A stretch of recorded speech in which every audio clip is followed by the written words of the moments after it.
After that, lessons began as they normally would. Yet Holmes was still quite grim as he sat in his assigned seat. What's the matter with him? He seems so distracted. The boy detective was normally focused on the blackboard at the front of the room, but today his eyes were fixed to his notes. Something must be on his mind. Whiteley. Miss Whiteley. Yes, sir? Do you know the answer?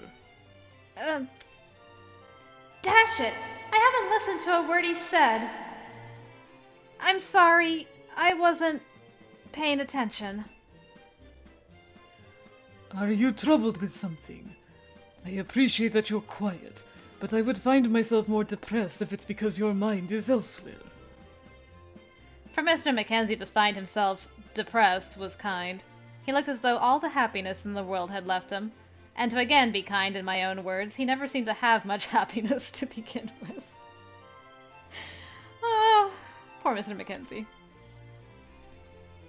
I'm really very sorry, sir. Then since you're sitting next to her, would you care to answer, Holmes? Yes, sir.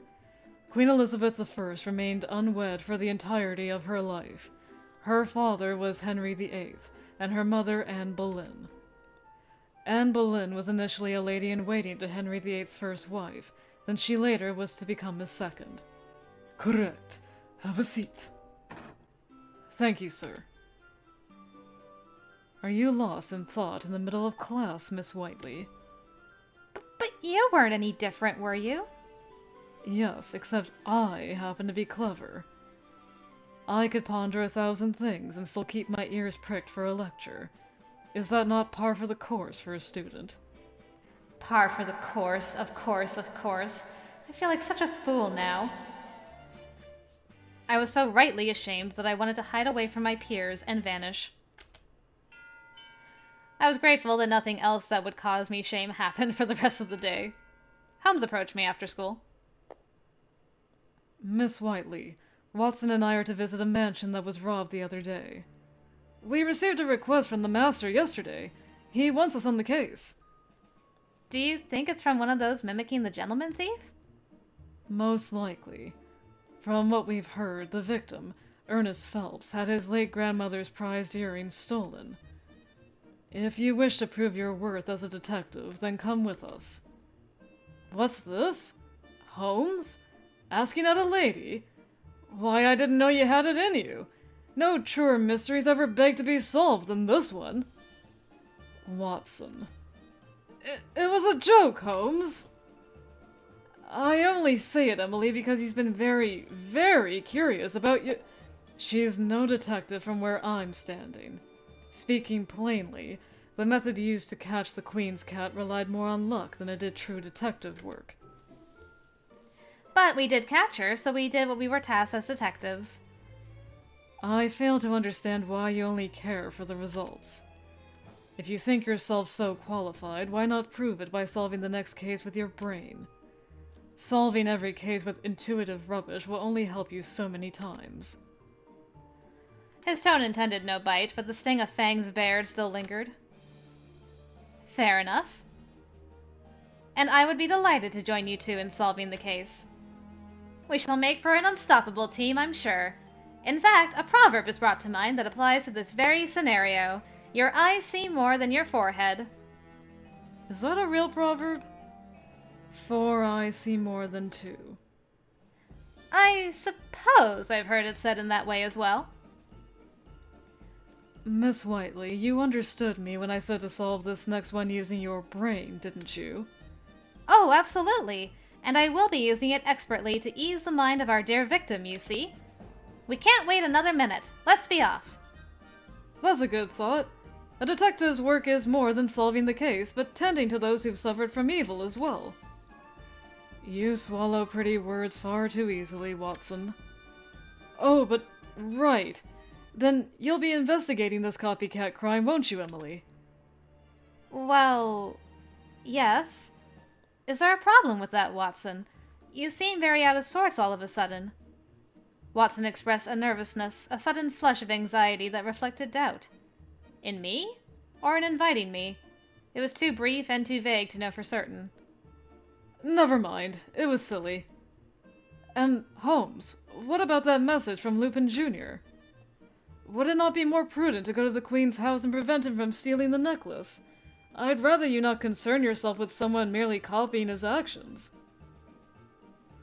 I will go to the Queen's house in the evening, Watson. Something has compelled me, and compelled me irresistibly to investigate this copycat first. Are the stolen earrings really as important? You're certain? In a sense. It is speculative on my part, but I feel... Bah. It's merely an observation of mine. If you feel more drawn to the Queen's house case at present, then by all means go. I just won't be going with you. I'm not drawn to it. I more said that for you, since you aren't the most fond of Lupin Jr. I don't want you to distract yourself with other cases till his is all but dismissed. I would never dismiss a case over personal feelings. To do so would be to abandon a client, and I, for one, count myself amongst professionals. Yet you aren't professional enough to hide your disgust. It's all been a bit childish, you know. What is it about him that struck a nerve? Is it that you're both successors? That he never is compared to his dad the way you are? Oh! Yes! That's it! That's it exactly! Have I hit it? You're completely off. Holmes isn't the type to compare himself to others. Holmes? We're wasting time. We'd best get a move on. Holmes, wait! Before we go, Emily, you should tell Pendleton where you're going. We wouldn't want him to worry. Oh yes, I'd completely forgotten about him. That poor man. He must spend most of his nights sick with worry because of how often you forget him. Not most of his nights. A tenth of them, perhaps, but really, I try to tell him where I'm going more often than not. A tenth is still more than enough, Emily. I made a brief return to the mansion, after which I accompanied Holmes and Watson to Mr. Phelps' home. Pendleton was not available, which was unfortunate given my recent banter with Watson, but I did leave a message with Alicia regarding my whereabouts to pass along to him. This was not to be my last engagement with misfortune for the day, however. How? This is odd. It should be around here. Watson, as you have no doubt noticed, we passed through here earlier. Oh no. You haven't got us lost, have you? My word. I know where it is. Leave it to me. This is the way, cried a certain someone. That they did, and with so much vigor, too. Sorry, you two. No need to be glum, dear. Everyone makes mistakes. Aw, you're so pure-hearted about it that it almost makes me feel worse. My carriage passed through this area on the way to the academy, but one misdirection was all it had taken for London to turn foreign. To be lost within a city that should have been familiar gave me a dreadful unease. I didn't mean for this to happen, Emily. I was so fired up when I learned you were joining us, but I ended up doing more harm than good with it. You gotta think with your other brain, Watson. My unease for the situation was minimal, and done away with entirely, when I saw how he felt about having been the cause. A protective instinct was roused within me. I should say that no harm was done at all. Taking a leisurely stroll like this is good for the legs. And exercise demands something sweet as a reward. Perhaps I'll ask Pendleton for some dessert after the case is solved. With so much spirit you extend your hand to help Miss Whiteley. And yet he's still not alleviated, and you're still a glutton. But I am helping. Knowing that dessert is waiting is a wonderful alleviator. Duly noted. Now, once we go back to the main street, we can ride ourselves again. Holmes. I couldn't ask for better friends. Isn't that Lupin over there? Lupin! And it was. Oh, the sight of a familiar face when lost was freedom for the soul. I waved for his attention. Well, hello. What brings you around here? Oh no! Ow! Very much in his character, Lupin tripped and tumbled to the ground immediately upon seeing us. You didn't twist anything, did you? Perhaps I should have thought better of crying out so suddenly. Oh, that hurt. Please, please, I'm fine, Miss Whiteley. Really. See, my spectacles are safe and sound. Good to hear. If those are safe, then surely there isn't a scratch on you. How do those 2 points even connect? I meant to ask this right away, but is there anything that brings you here? Yes, as it happens. And does it ever make us glad to see you, Lupin? We've been making our way toward the mansion belonging to a certain gentleman named Mr. Phelps, you see. Trying to, rather. One might say a mansion isn't hard to find, but they've never had to find his. Though I suppose they might also say we're lost. Phelps? Might this be Mr. Ernest Phelps? It is. Do you know him? I know of him, and where he lives. His home is just at the corner, where this street meets Oxford Street. You're quite familiar with the area, Lupin. It's a coincidence. I know it from when I'd lost my way before. Are you quite all right now? I've not done anything suspicious. You won't miss it, I'm sure. Good day. Wait, Lupin. Watson desperately held Lupin by the shoulder. Are you really so content with leaving us to get lost again? What if we were to fall victim to some criminal mastermind? Would you do that to a fellow schoolmate? Take us there, please. Once I've been shown the way, I won't forget it. But your case has nothing to do with me. Bother, this always seems to happen to me. Watson, though he was in the position of beggar, kept his grip and tugged at Lupin's arm, bringing his image closer to that of a hooligan badgering an innocent boy to tears. All I wanted to do was It was the Queen's house, correct? Though I see you were denied entry. Huh? Lupin's mouth hung agape. How did you know? Simple observation can do wonders. See that white powder at the tips of your boots? Gypsum, most likely. That is used exclusively in the floors of a select few marble buildings in London, with the historic Queen's house being one of them. Now, I noticed no such powder was present during lessons. Yet all of this can be set aside for the obvious. The Queen's house is located on Trafalgar Road, and where have we met? Why, along that very road.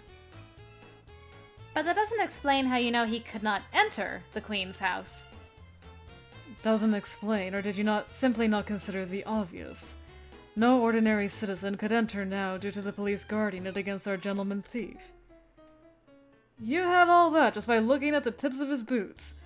I didn't know you observed him so. Indeed. It certainly comes as a surprise to me. Don't misinterpret my actions. Human observation is essential to proper reasoning and analysis. There isn't any particular reason for a man of such exceptional maladroitness to stand out, other than his enrollment in the detective's course whilst possessing a ring from Her Majesty, which is more often dropped on the ground than securely on his finger. No reason at all. My goodness, I'm a terrible, terrible mess. Now, you're being too harsh. He doesn't drop his ring because he wants to. And since he's found it every time it's been dropped, he's more than proven his worth as a detective. Miss Whiteley. A good detective can't go round solving cases he's made himself. He's still the one at fault. Not you too, Watson. It's kind of you to defend me, but they're right. Here's something that might bring you some cheer.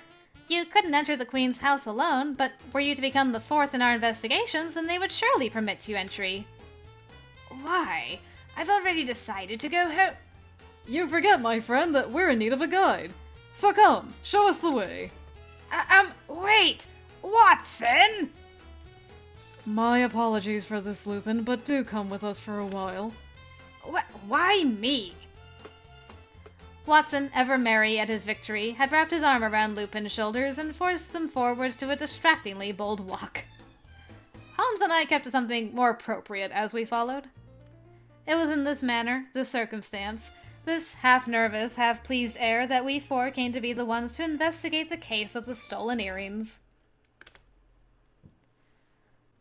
It was my grandmother's earrings, bequeathed to me upon her passing, which were stolen.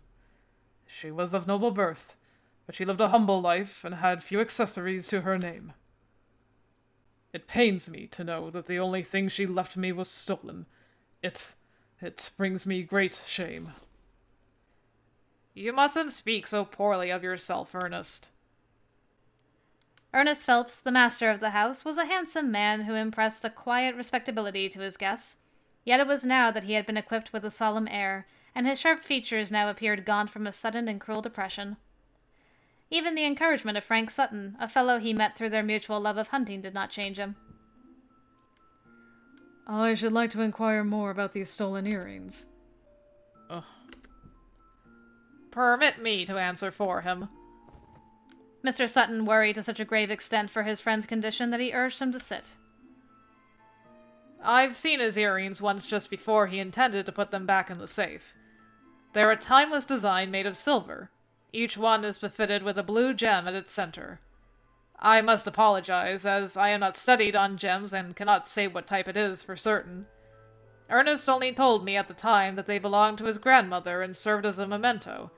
I never thought them to be so precious that someone would steal them. It baffles me also. The earrings hold value only in spirit. They would not fetch a high price in any market. The officers who arrived left immediately after hearing my story and asking a few questions, never so much as attempting a serious investigation. That's unbelievable. Would you tell me when, exactly, you noticed the earrings were stolen one more time?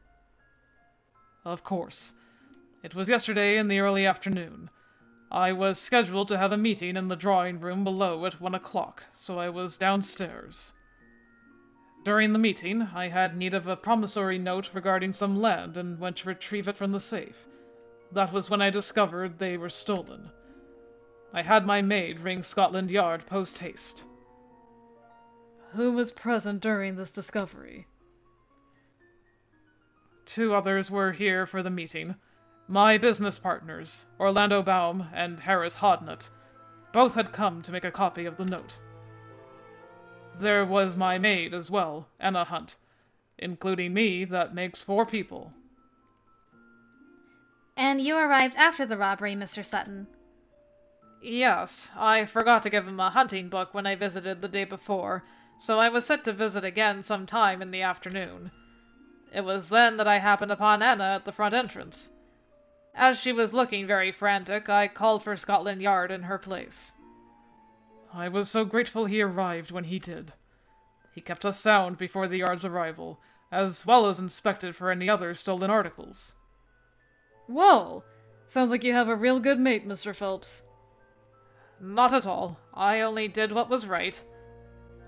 And your inspection concluded with nothing else stolen other than the earrings, Mr. Sutton. Nothing else, but I did notice the window of the room was conspicuously open. If only I planned my visit a little earlier, then I may have caught the scoundrel. I noticed Mr. Sutton clench his fists in frustration. Thank you. My first instinct upon this testimony is that the culprit was someone inside the mansion at the hour of the theft, but there is still more investigating to be done. We were each searched by the police, of course. No one was in possession of the earrings. When did you last open the safe? 4 days ago. I remember it plainly, since it was when I showed the earrings to Frank. Was this during the day? No. I hadn't returned home until evening, so it was quite dark. Did anything seem amiss with the safe? No. Not that I noticed. All right. This is my last question. Are you the only one who knows how to open the safe? Without a doubt. Very well. Then please show us the room where the theft took place. Mr. Phelps now read twice the exhaustion, so it was Mr. Sutton and Anna who guided us to the study. We ascended to the first floor and through the hall until we entered a corner room. The window, which I recalled from our questioning, was positioned in such a way that the sunlight was generous. The safe in question was embedded within one of the bookshelves along the wall. This room serves as Master Ernest's home office. It has been left undisturbed since the robbery. Ah, but I have closed the window. The wind is rather vulgar today, you see. Thank you. Anna volunteered that she was in the kitchen when the theft was discovered, having been tidying the drawing room table after serving tea to her master's guests. The robbery appeared to have as great a shock on her as it did Mr. Phelps. She did not reveal it, and she held to a professional tone with praiseworthy composure, but even then she could not hide the underlying unrest of one disturbed by recent events. Does Mr. Phelps always work here? He does. Mind, he's been working in the downstairs living room every evening for a week. This study is the brightest room in the mansion during the day, but the electric light is broken, so the change is only until that's been repaired. It's very odd to me. We did a routine inspection of the lighting just last month, so I don't understand why it's broken so soon after. Is there an alternative for when he must come in at night for some other business? Master Ernest is a collector of ornamental lamps, as it happens, so he does use those when he must. My, the glasswork is beautiful. And the colors. Blue, green, and purple. It is, Emily, but I don't believe now is the best time to be so excited. Of course. My apologies. Wait. Then what about what we heard earlier? I couldn't help but feel that something wasn't right. How'd you know the stone was blue? It's always something with you. Now be certain to wear your gloves before touching anything in the room. Holmes promptly began his investigation, leaving me to do my own. Alright, we'll start with the safe, because it doesn't matter which order. I went to inspect the safe. Do you mind if I go home now? Nonsense! You're here, so let's inspect the safe as a team. What if a clue were missed because you weren't here? Indeed. I suppose. A safe with a dial lock must have been quite expensive. If you make a mistake when turning the dial, you have to start all over again. They're miserably difficult to open. But a safe should be difficult to open, shouldn't it? There was no evidence of forced entry. Could the criminal have known the combination? What should I inspect? The window. I went to inspect the window. Mr. Sutton, is this the window that was left open during the robbery? Yes, it is. Watson took care when opening it. I'm also curious. You didn't arrive till after the theft, but did the yard search you as well? Ernest insisted that it wasn't necessary, but I was searched, yes. Whilst the two conversed, I approached the window and scanned the outside view. There was a tree so large it comfortably snuggled against all 3 levels of the home. Isn't this funny? Mine isn't as big, but I have this exact tree in my mansion. Miss Whiteley, the times in which I am interested in your tales of home gardening are few and far between. Ah, it isn't particularly relevant, is it? Beg pardon. I don't see anything wrong with the window. The glass is neither broken nor cracked. Is it possible to use that tree to climb in and out of here? Absolutely not. Oh? Why? It's easy to climb up such a tree, but climbing down one is an ordeal if I've ever described one. I tried once when I was little, but of course I'd become stuck on the way down. It was awful. I'm sure it was. Holmes, appearing deep in thought, wordlessly looked outside the window as I had. Holmes is so clever that it wouldn't surprise me if he's already solved the mystery. Ouch! A weighted thud and the shuffle of paper gave my inspection pause. The source came as no surprise at all. It was Lupin, positioned awkwardly on the floor the way one would be after a fall, with documents from a nearby desk decorated around him. Lupin! Are you all right? What happened?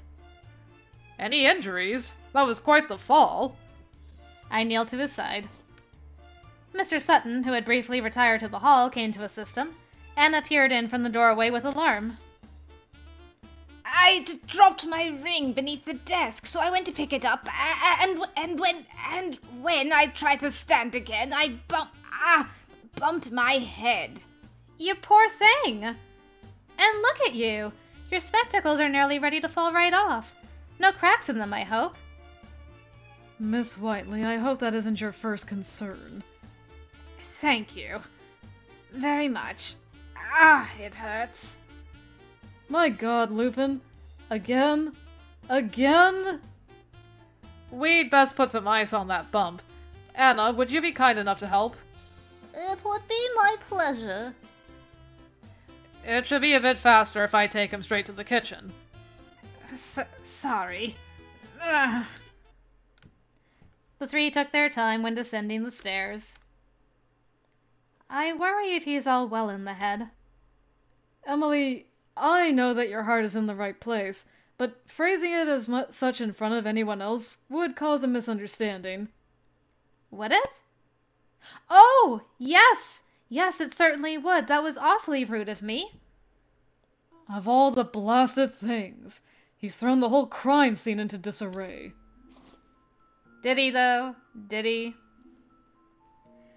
Thus it was the remaining three, Holmes, Watson, and myself, who took to restoring the scattered paperwork. There we are. I think we've done a fine job collecting all the papers. There was more than I expected. Why must I waste my time with this trifle? My time here is limited as it is. Take it easy, Holmes. We forced him here, so we ought to tidy up after him. We forced him here. Would that not be you? Hush, you two. We're finished now, so there's no harm done. I'm impressed you're able to act as carefree at the scene of a crime as you are anywhere else. No, really, I am. I am just not the same. Rushing won't do you any good. Now, I'm going to place them back on the I stopped. A certain paper stood out strongly from the rest. Look at this. This one is different to the others. How so?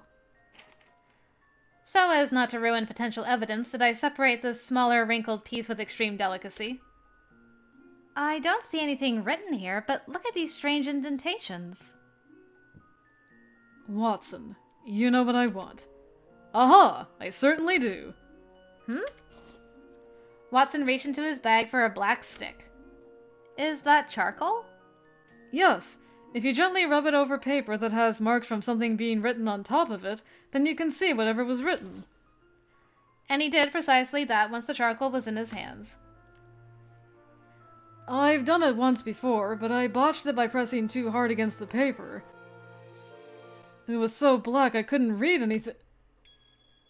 This is it! Holmes's reaction was immediate, and when we saw for ourselves, so were Watson's and mine. It's talking about there, right? Where is there? I knew it. It's completely in line with my hypothesis. It's gotten late, Holmes. I am aware. You'll have to excuse us, Mr. Phelps, as our attention must be redirected to another case. We shall return at another time, of course. Be assured that your case hasn't been abandoned. It's quite all right. You're welcome to come back any time it's convenient for you. Do you have any idea when you'll be here next? Tomorrow, no. I believe we may be able to deliver good news to you by tonight. Truly? That's marvelous! Did you hear him, Ernest? I did. I look forward to hearing what you have to say. Our business was done. We left the house with Lupin, whose color had recovered remarkably after a fair amount of rest. Lupin, does your head still hurt? I'm much better. I can't apologize enough for all the fuss I've caused. By the way, have you figured out who the culprit is? Holmes had mentioned something about good news. We did! Thanks to you scattering about all those papers, we discovered a very important clue. You're the star of today's case, Lupin. I'm not sure why I would be, but it means I've played my part here, yes? Then I shall be going home. Lupin. It was Holmes who gripped him this time. What is it now? The case is not yet finished. You're a detective, aren't you? Then you will see it to its end. The end? Don't speak such nonsense. I would give it up if I were you, Lupin. Once Holmes has decided something, there's nothing else to be done. You'll go of your own will, or be dragged by your knees. It's true. I've never seen Holmes change his mind once it's been made up. You wanted to visit the Queen's house, didn't you? Then today's your lucky day. I can make that happen. Not again. First there was Watson in that mansion, and now you're dragging me to more places. No, Lupin. Watson speaks in jest. I needn't drag you anywhere unless you refuse to walk. Nah! It's a bit frightening how easily that flows off the tongue for you, Holmes. I have nothing to do with the jewel. I have nothing to do with the gentleman thief. I have nothing to do with anything at all. I just want to go home and rest. That's really all I want. It's as the old saying goes. The die has been made. What's done is done, and I know we'll work together splendidly, Lupin. How do you still have so much energy at this time? How, you ask? I return a how to you. How can you solve a case without energy? We detectives must have energy to spare. I share the sentiment, but it's still very much possible to have too much, Miss Whiteley. You stand as proof of that.